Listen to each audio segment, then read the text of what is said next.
government gotcha, which the federal government uses to push out a lot of our HIV related materials. If you ever want to know what the federal government is doing with regard to HIV and AIDS, go to hiv.gov. Have it as a bookmark within your website because it gets updated frequently.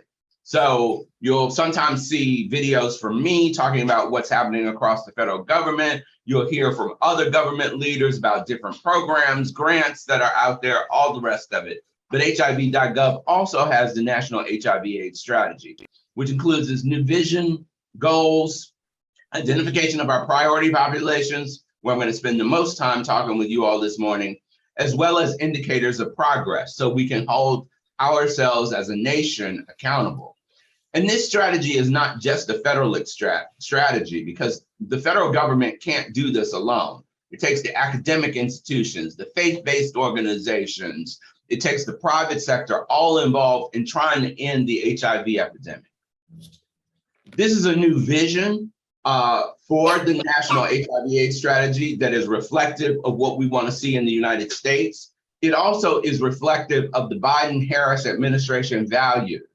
So when we talk about preventing HIV, people knowing their status, high quality care and treatment, lives free from stigma and discrimination, so that folks can achieve their full potential across the well-being and lifespan. And then the vision is inclusive of all people, regardless of age, sex, gender identity, sexual orientation, race, ethnicity, religion, disability, geographic location, or socioeconomic circumstance. So in recrafting this vision, we've really embedded it and infused it with the priorities and the values of the administration. Here are our 4 goals. And again, I think as you look at these goals, you can see where community-based organizations or faith-based organizations, as well as federal, state, and local government, all can play a role in helping us move forward. Businesses as well. So, working with Walgreens, working with CVS to try and achieve some of these goals is an important part of the work that we're also doing on the federal level. We also have been working to make sure that in addition to the goals, the strategies and the objectives are all connected. It's a long document, but again, I encourage you to look at different pieces of it. One of the things that's really important is that there are priority populations in the United States that are impacted by HIV at higher rates than other groups. And so what we did in the strategy is prioritize these based on incidence, diagnosis, and viral suppression. And you will see that one of the groups in here is Black women. And so what this means is that Black women have higher rates of HIV incidence, diagnosis, and also Black women in getting into care and treatment often fall out of care and treatment, stop taking their medications. And there are a lot of reasons for that. And I think you guys are going to explore some of those as part of the retreat and also think about how we do some of this differently. Other things that are in the strategy that I just want to highlight are some of these pieces that we were able to also recognize that we need to focus on in the United States. And one of them is realizing that racism is a serious public health threat. And at the basis, there are some systemic and some structural issues that are related to race that also have led to those higher rates of HIV infection among those priority populations that I pointed out. And so, as I have told folks, sometimes when we, for example, don't figure out how women can take care of their children, they might fall out of care because they're going to take care of the children first. If we don't have economic opportunity for women to have them placed in a job where they can be safe and a job where that does no harm, then they may have to result to things like sex work, which put them at risk for HIV in order just to keep a roof above their head, feed themselves or feed their families. So really and truly sort of providing those opportunities and seeing the intersection between those issues and health is really important. And sometimes we talk about them as the social determinants of health. Very often, it's your zip code that determines your health outcomes more than any place else. Sort of where you live and what that zip code is. And we've seen a lot of this and learned a lot about this, especially during COVID. And I've told people, if you didn't know before, COVID certainly showed you and taught you about how your zip code impacts your health. Dr. Fauci, speaking of COVID, likes to say, we have all the tools necessary to end the HIV epidemic. If you look at the suitcase on the left, hopefully it's your left, the prevention suitcase, these are all the tools that we have to prevent HIV. But like I said, none of those make any difference if somebody doesn't have access to them. If somebody doesn't know that PrEP can be used for Black women and thinks that it's only for gay men because they've seen the commercials on TV. If we don't provide access, and let me talk about STI testing too, because there's a really great researcher at CDC, African-American woman named Dawn, D-A-W-N, who has done some fantastic work with a couple of other researchers about STI testing. And what they showed is that Black women, particularly in the South, who test positive at an STI clinic, go and get treated at an STI clinic, are often not offered an HIV test. And anywhere from 1 to 3 years later, seroconvert and become HIV positive, but we're never offered an STI test, an HIV test, even in an STI setting.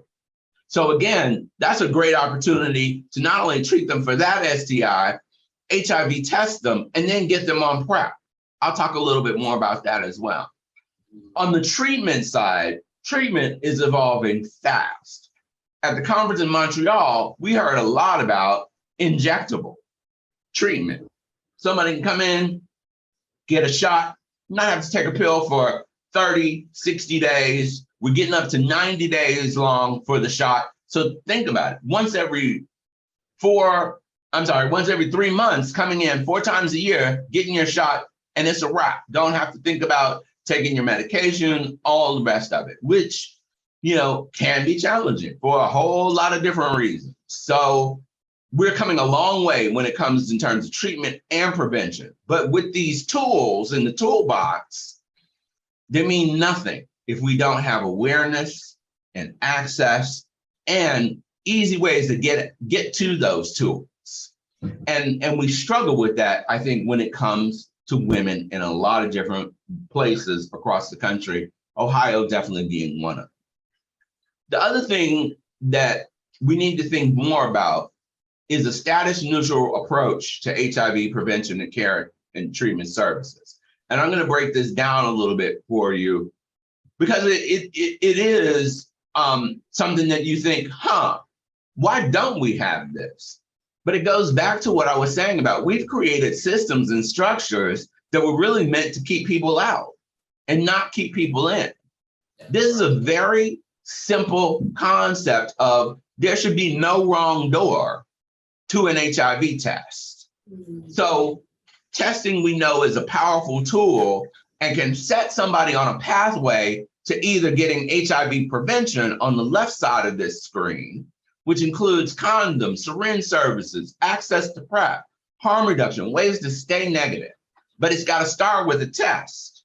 So we have to scale up access to testing, whether it be in public health clinics, our CBOs, some of our mobile health units. In the Black church, if the Black church isn't doing anything, they're doing food pantry and they're doing a health and wellness ministry. We need to make sure that there's HIV testing connected to all of that so that individuals have access to a test, know their status, and can either get connected to prevention services on the left, or if they test positive, connect to treatment services on the right side of the screen. Because we also know that somebody who takes their HIV medication consistently and effectively becomes undetectable. They also cannot transmit HIV to their sexual partners. which then means we stop the virus from spreading within our communities. So treatment is a pathway toward prevention. And then we also have these prevention tools. This is why this is so powerful. And we say, yes, we can end the HIV epidemic, but we got to think differently and we've got to structure things differently, because instead of being barriers, we need to make access and awareness as easy as possible. I think this is going to be my last slide, because I do want to have some conversation about this. But I show this slide, and I hope nobody gets nervous about the data, because I'm going to walk you through this. That spotted bar graph is the year 2015, and these are new HIV diagnoses in 2015. The more solid turquoise bar graph is 2019. So we're comparing 2015 to 2019. And on the far left of the slide, we have African-American gay and bisexual men. You can see they have the greatest number of HIV infections. So something is definitely happening and going on with our African-American gay and bisexual men. Not a whole lot of difference between that spotted bar graph and that solid color one. Let's go over one more. Latino gay and bisexual men. Again, not a whole lot of progress there between 2015 and 2019. When people start talking about, oh, HIV is over, and I haven't heard a whole lot about it. This third group of bars here, white gay and bisexual men, that's where you see the most progress.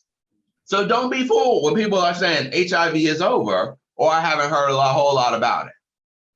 Now I want you to go to our fourth set of bars, moving left to right, and you see African-American heterosexual women. Only a difference of about 400 individuals. So think about it.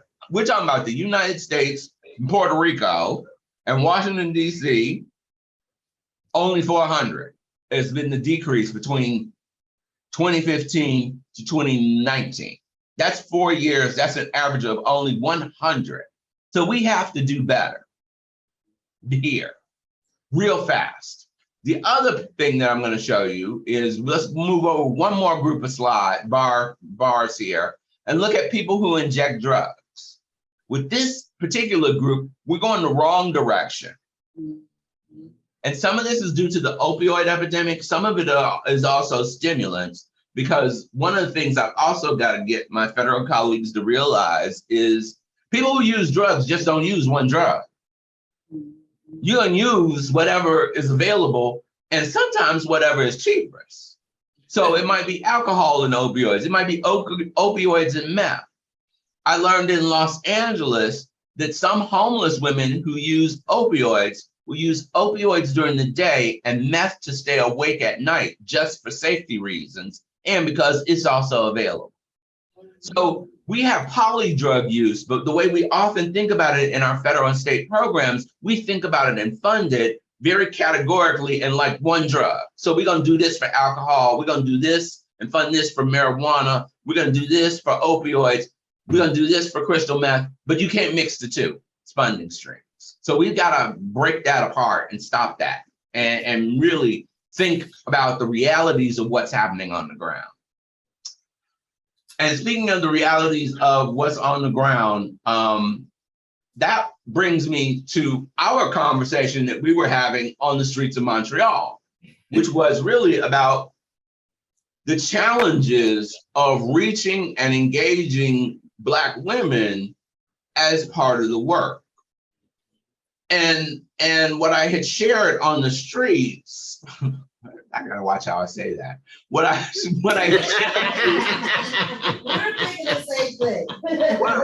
shared on our walk. What I shared on our walk, yes, on our walk rather, is some of the challenges. And hopefully, as you all explore the rest of your day, you can figure out how to address some of these challenges. And I'll sum it up with a story.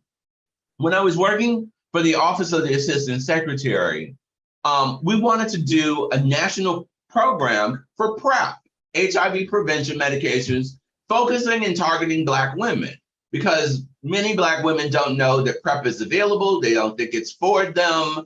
they don't know about it, or maybe they've seen the commercial and thought, oh, that's for dudes. That's not for me, but it is.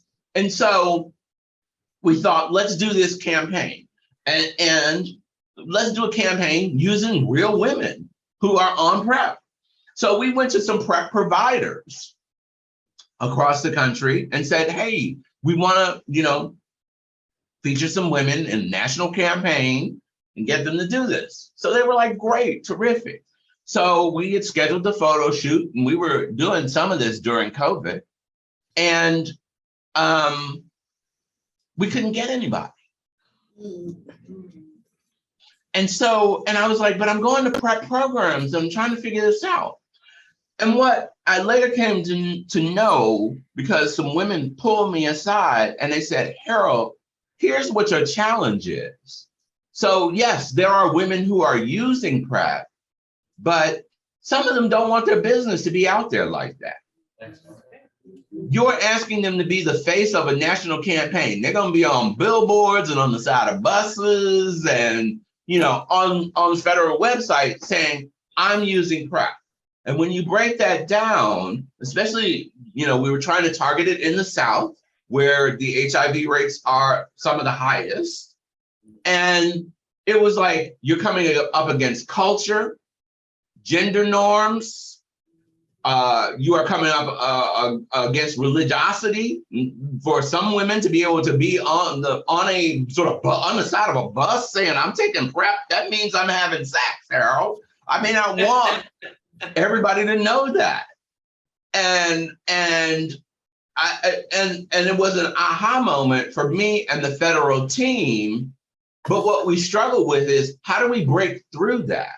How do we get women to understand both their prevention as well as their treatment options? And so I think some of the work that you all are doing, which is women talking to women, and this being something for you, by you, is what's really important and a way to perhaps break through. So rather than being on the side of a bus, is it smaller community conversations? Is it within some of these groups? Is it sort of the health and wellness ministries and being able to have those sort of small group discussions rather than me putting y'all on a federal website? I use PrEP and I'm healthy. No, Harold, there's a whole lot of other messages that people get and receive from women like that are different from men and very different from gay men. So that's part of the challenge. And that's why I'm so excited about you all having this meeting and really thinking about that. Ohio is one of our EHE states, our Ending the HIV Epidemic Initiative, with funding going into your areas to address HIV. And we have some real challenges. And we also have, you all are not the South, but you all are the Midwest. And I grew up in Chicago, and we call it the Mississippi of the North, because I know I have, my grandmother came up from Laurel, Mississippi. My grandfather came up from Baton Rouge. And for my grandfather, the story's history is at 6'2" and 16 years old, he was a potential target for lynching because he spoke his mind. He didn't do yes, sir, no, sir, especially to 11, 12-year-old white boys. And when he was 16, so his mother said, I'm sending you to Chicago. So I know Midwestern culture is different from Southern culture, but we got some elements going on from sort of our histories that also, some of those elements put us at risk for HIV. Some of those elements put us at the ability to fall out of care. The thing I also tell people is that culture and our relationship with the medical profession also gets in the way, and we need to think about that. It took me a long time as an adult to get the voice of that little Black woman who raised me out of my head, because my doctor used to tell, so my mother, my parents divorced when I was 11. So mom, raising us as a single mom, my relationship with medicine and healthcare was, boy, your mother has a job. If I have to take you to the doctor, you better really be sick. You better not be playing. This better not be an excuse to get out of school. Because I'm taking off work. And at that point, we were going to get on the bus. We were going to get on 2 buses and go to the doctor from where we lived on the south side. So you better really be sick. So the way that translates as an adult with a good federal job and insurance is I used to wait till I was really sick to go to the doctor. I had to be really sick. Maybe I slept on it wrong. Maybe if I cook up some greens, I'll feel better, and eat that, I'll feel better. And my doctor had to tell me, no. He's like, why are you still doing this? You have other choices. You have other options. You need to stop listening to the little Black woman that lives in your head that tells you, wait, you better really be sick in order to go to the doctor. That's not the way this should work. But culturally, that's the way I was raised. And I had to undo some of that in order to have better health outcomes. So that's some of the stuff that's going on that I'm hoping you all can unpack and begin to think about, how do you craft a better health future for women in Ohio? So can I ask a question? Yes. So I'm in a lot of circles, nationally and locally in our state, and the conversation of women being a priority is not discussed. It's not discussed in prevention, maybe more in treatment, but definitely not in prevention. So to me, that's where the conversation needs to start, is that women need to be prioritized, and it needs to be said that we are. Because right now, women are not really looked at. Even when you talk about testing, the priority is gay men. And I have nothing against them, but for a woman to walk in and get an STD screening, depending on where she goes, she's not offered an HIV test, like you said. And so I think that that's where the conversation really needs to start. And I think that we've been living in silos so long. So we have a silo for women, we have one for white women, we have one for gay men, we have one for bisexuals. We need to get rid of the silos. And as long as you're having sex and you're an adult, then you need to get tested. That's right. That is absolutely right. That would break down some of these silos and quite honestly, some of the provider stigma. And when you say they're not part of the conversation, part of it is they're not looking at the data. And that's why when in crafting this new strategy, we highlight Black women as a separate group, because when you look at that data in that way, you see the high rates of incidence. And I talked about how Black women are not offered an STI test. I challenged some women that work in the federal government.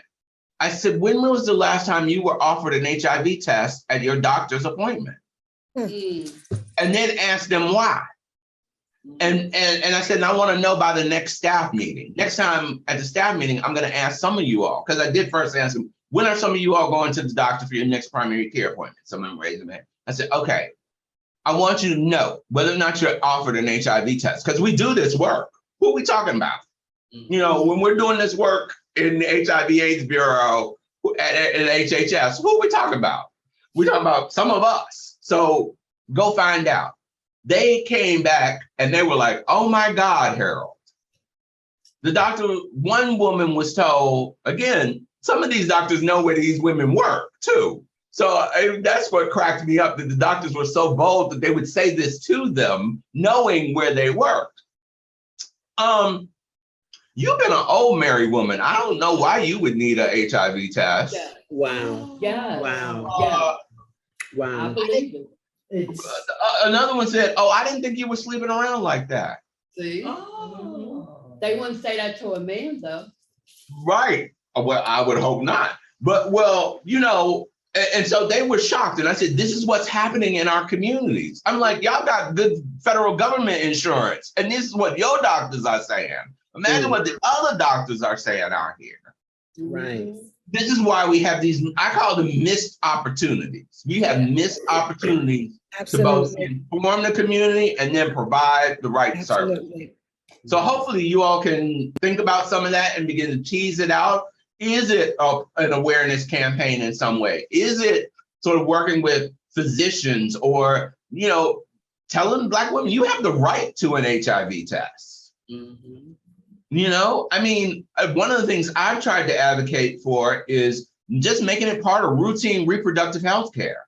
Right. Yes. Yes. Unlike men, women, in the most part, especially if you've got a great mama or a great auntie or good grandmother, they will take you to the doctor Mhm.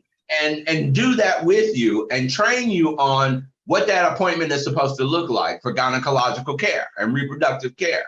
Men don't have that, which is why one of the reasons why men don't go to the doctor. We don't necessarily have a model for that. But we need to make sure that as part of routine reproductive health care, women are offered an HIV test, because otherwise we miss it. So the last thing I want, and then I'm gonna shut up. So in Ohio, you said that we have money to end the AIDS epidemic, and I'm on that as well. One of the categories, so we broke the focus groups down into different categories so that we could discuss it and come up with some strategies. The women was never a group. We never made women a group. And when we asked about it, people's like, oh no, I don't think that we really need that.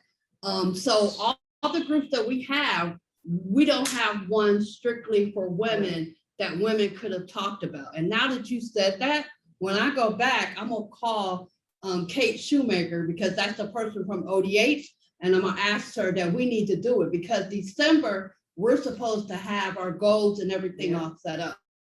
We need to have one separate for women. Yeah. So take a look at the National HIV/AIDS strategy, where I've called out women are a priority population.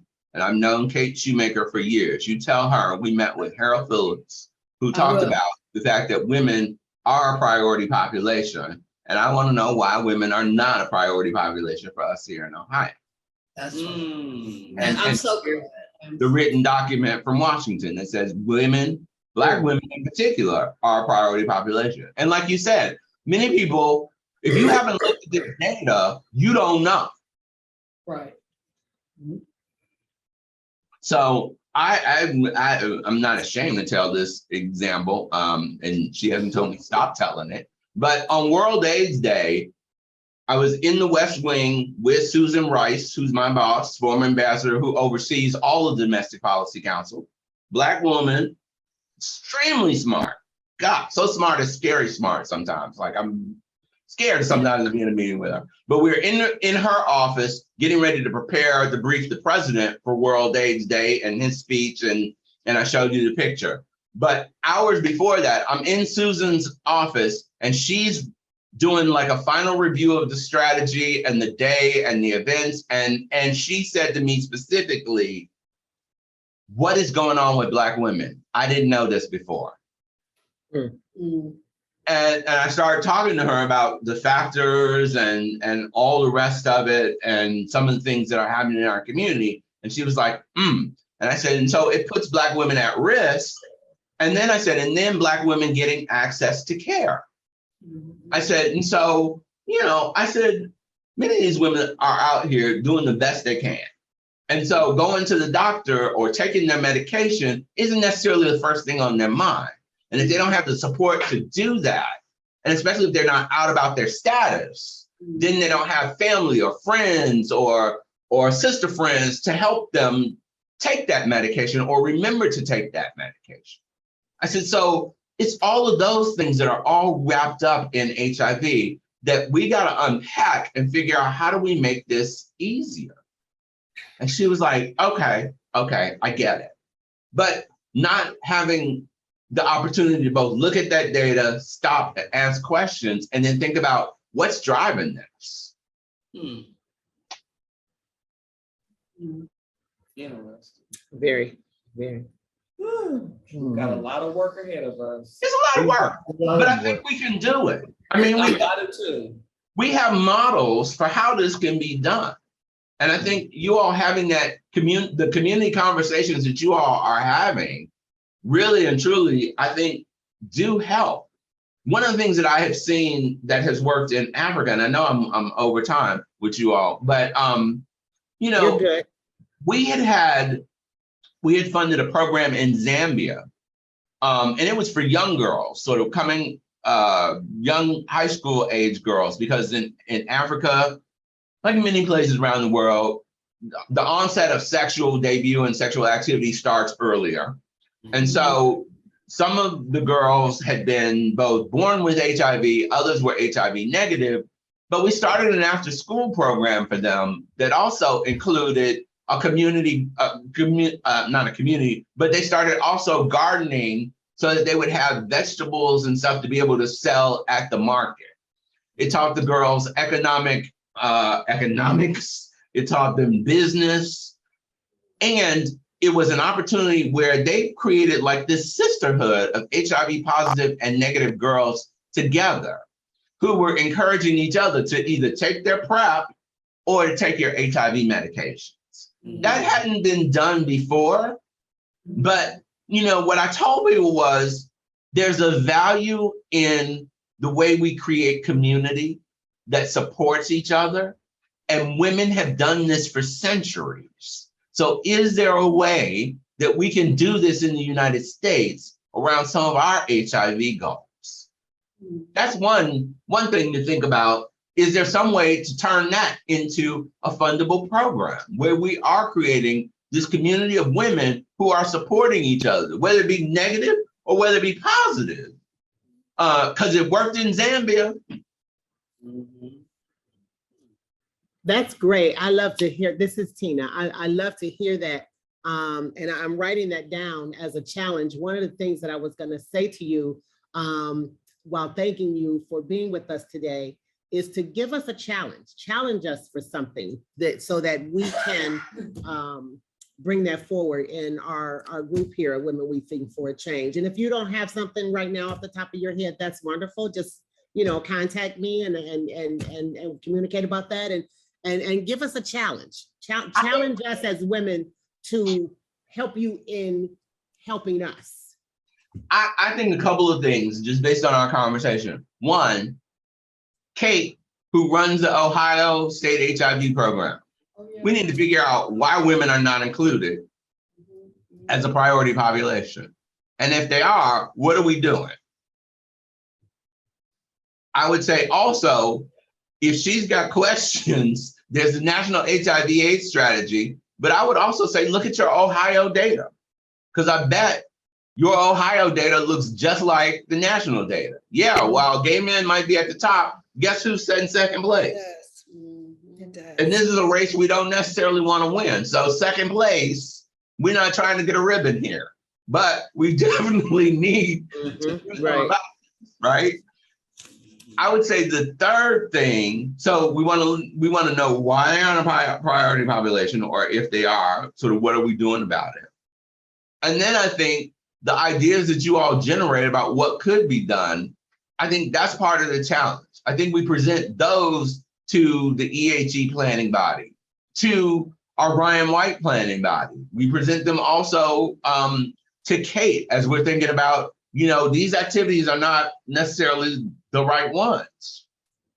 The other thing I think that you all can do as a body is, and perhaps we start with Kate, how can we get HIV testing better integrated into STI testing and into reproductive health clinics?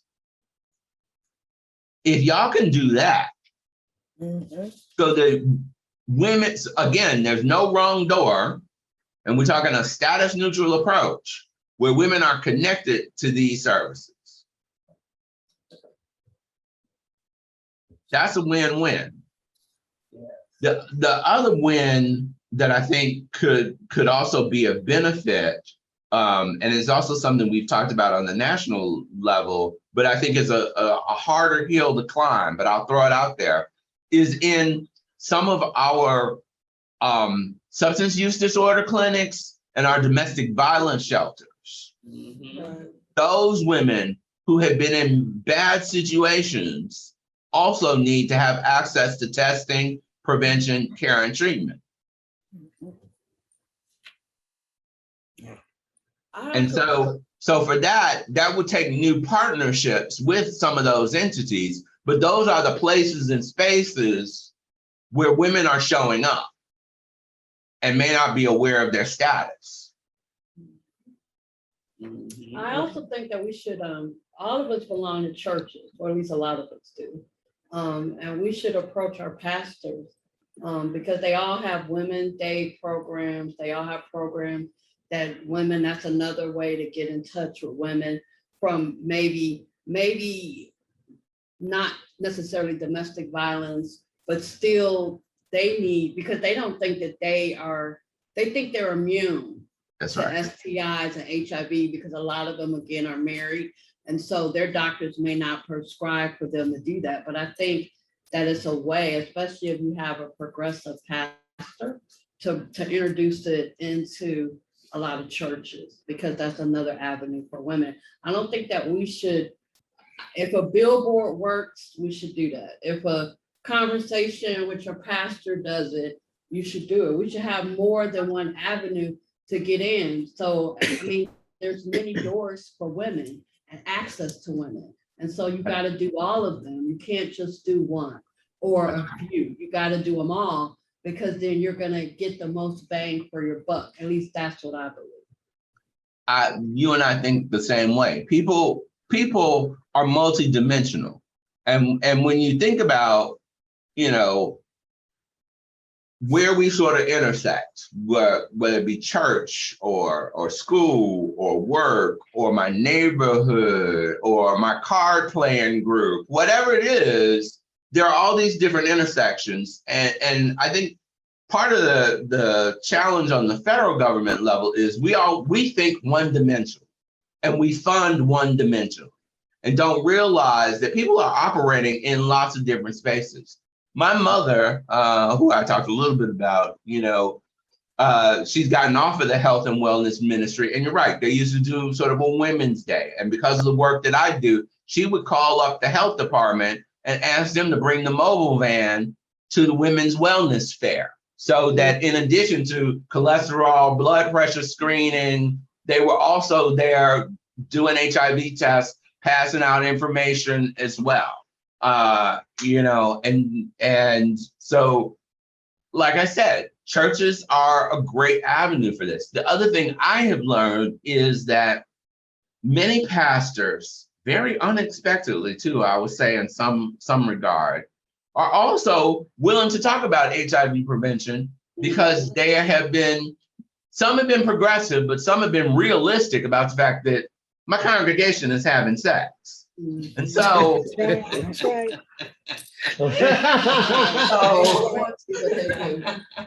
so they need to have this information about how to take care of themselves.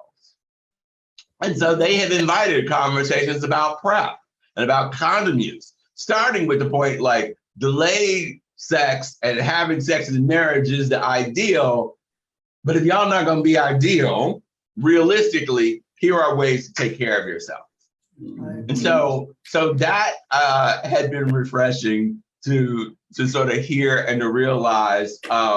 There's even a pastor in Atlanta who he's gone beyond, and he's like, hey, we got a syringe service exchange program, harm reduction. He's like, because the realities of my congregation is, yes, there is help.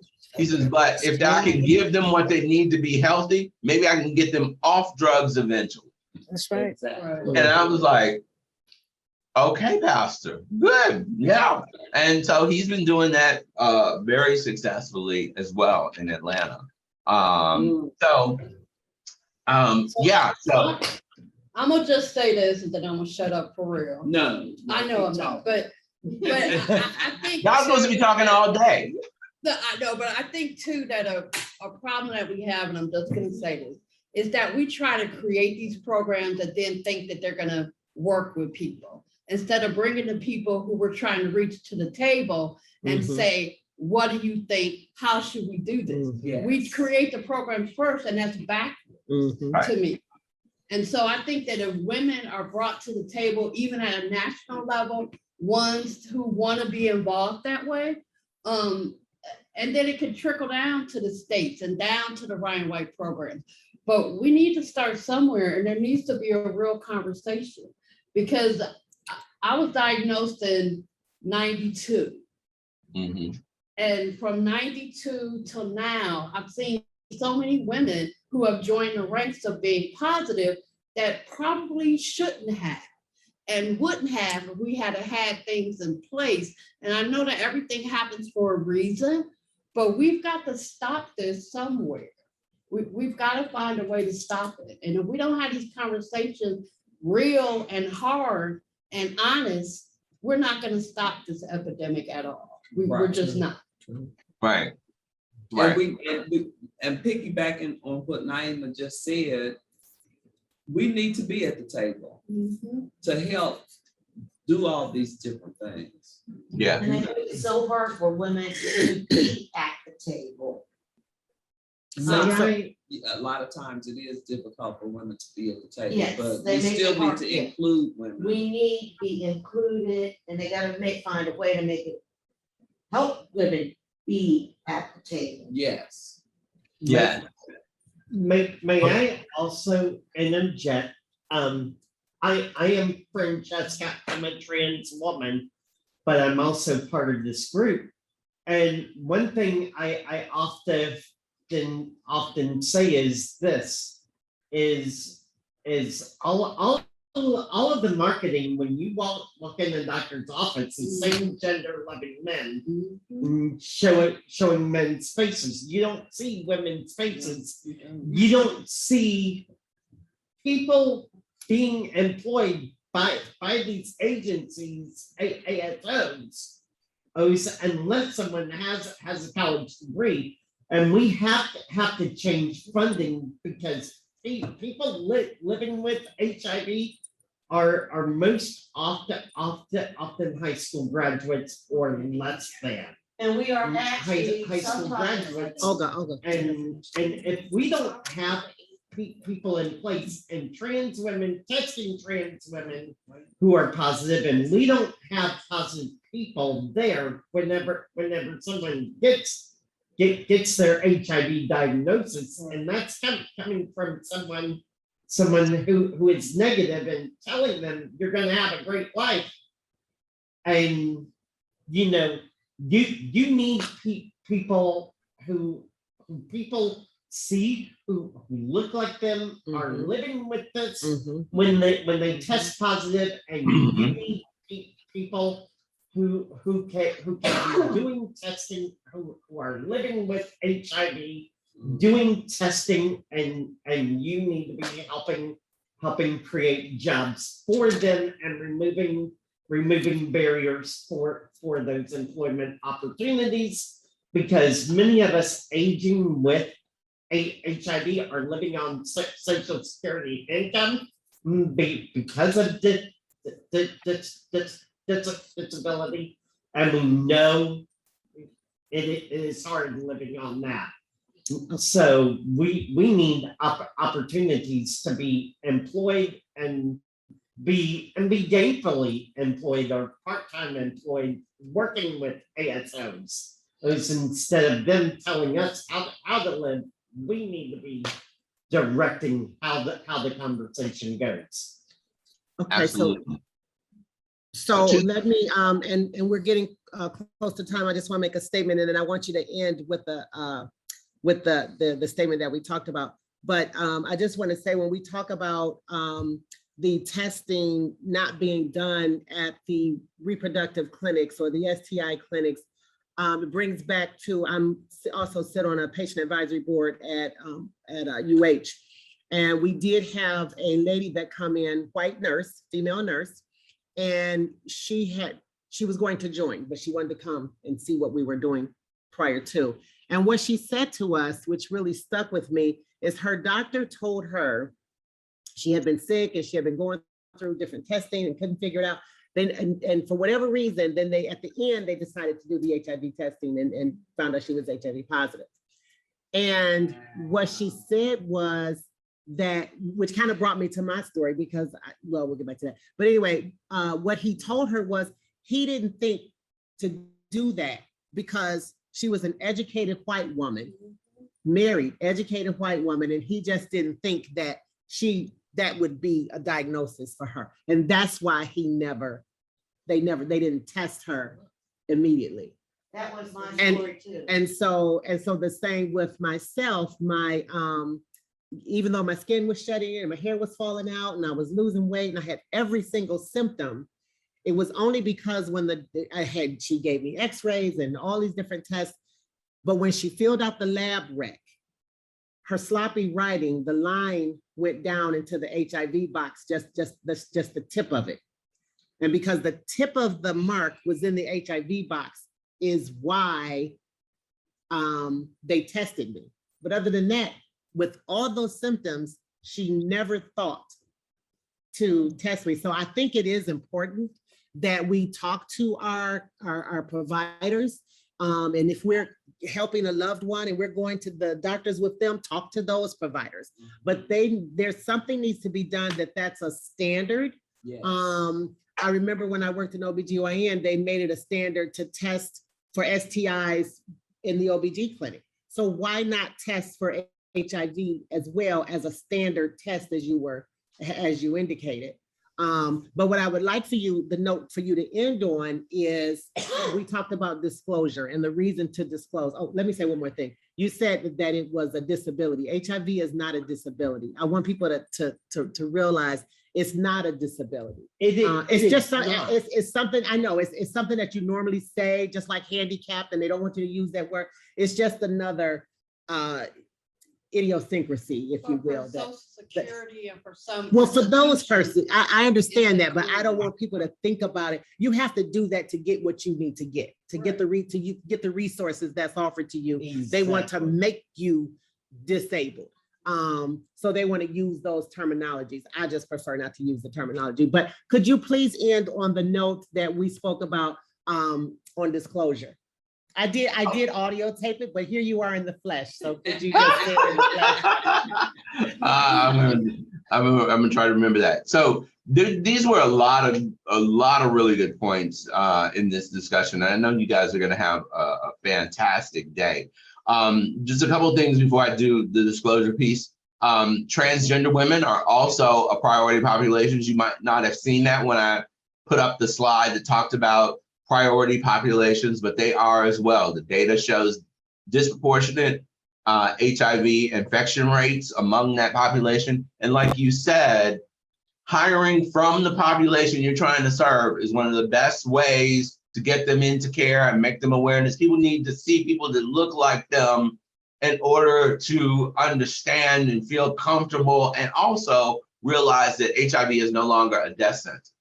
That's right. And some of you all, I heard another woman in the room say, that same sort of accidental HIV test thing was what happened to me, or they ran through everything else, couldn't figure out what was going on, and then finally did an HIV test. This happens way too often with women.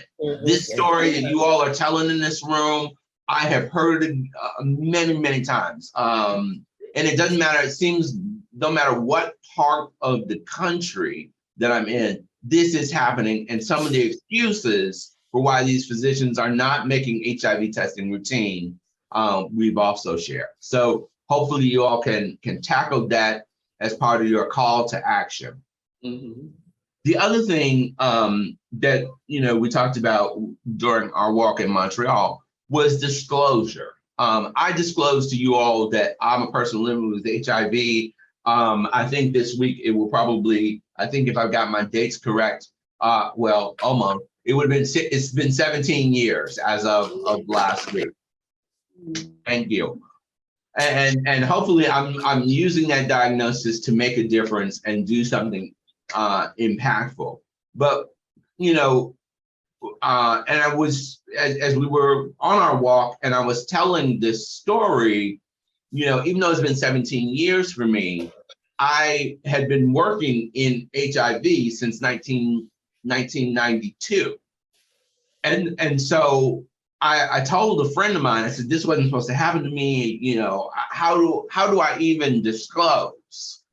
And he said to me, well, one, he said, because you're so dedicated and passionate, I think a lot of people already thought you were HIV positive. Oh. So I don't think I don't think one, you need to disclose until you're ready, because everybody already thought you just weren't talking about it because, you know, you're in it and you're working so hard.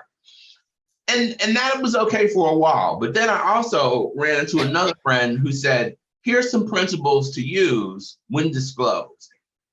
Or before you disclose, you need to know, one, why are you sharing this information with this person? He said, you need to be able to answer that question.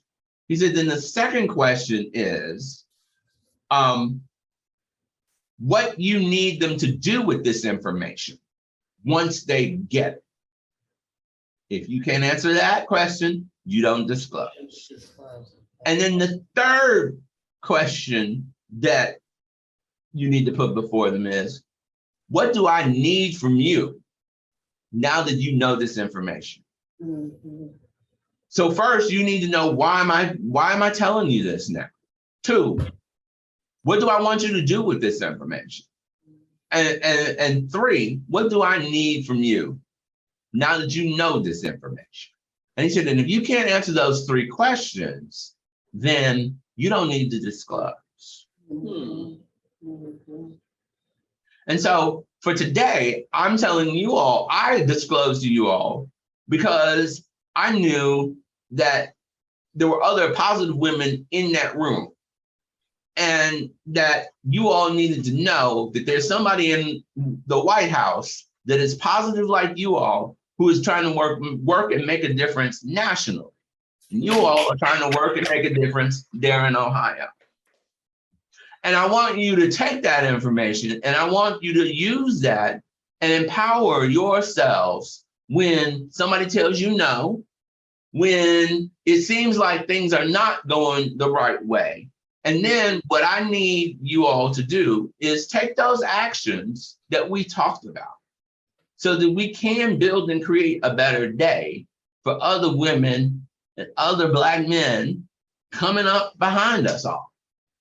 Because like we said, and like I showed you the toolkit, we got everything we need to end the HIV epidemic. But there's a lack of awareness and there's a lack of access to these tools. Awesome, awesome. Thank you so very much. So very Thank you all.